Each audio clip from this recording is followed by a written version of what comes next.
தமிழகத்தில் நாளையுடன் வேட்புமனு தாக்கல் நிறைவடைய உள்ள நிலையில் வாக்குப்பதிவுக்கான ஏற்பாடுகளை தேர்தல் ஆணையம் தீவிரப்படுத்தியுள்ளது.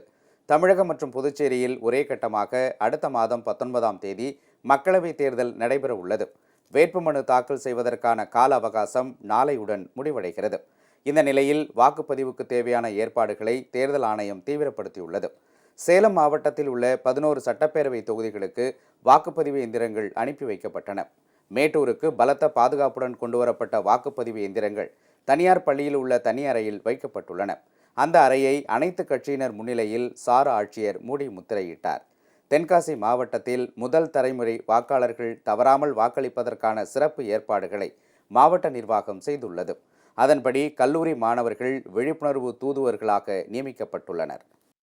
இந்த 3 பேரும் நாங்கள் இன்னும் எங்களுக்கு விழிப்புணர்வை மற்ற காலேஜில் ஏற்படுத்தணும் அப்படின்னு சொல்லி எங்கள் 3 பேரையும் தேர்தல் விழிப்புணர்வு தூதுவராக நம்ம மாவட்ட கலெக்டர் அவங்க நியமிச்சிருக்காங்க. இது மூலமாக நாங்கள் என்ன செய்கிறோன்னா நம்ம மாவட்டத்தில், அதாவது தென்காசி மாவட்டத்தில் 31 காலேஜ் இருக்குது. இந்த 31 காலேஜ்லேயும் நாங்கள் தனித்தனியாக போய் அந்த காலேஜில் விழிப்புணர்வு ஏற்படுத்துகிறோம்.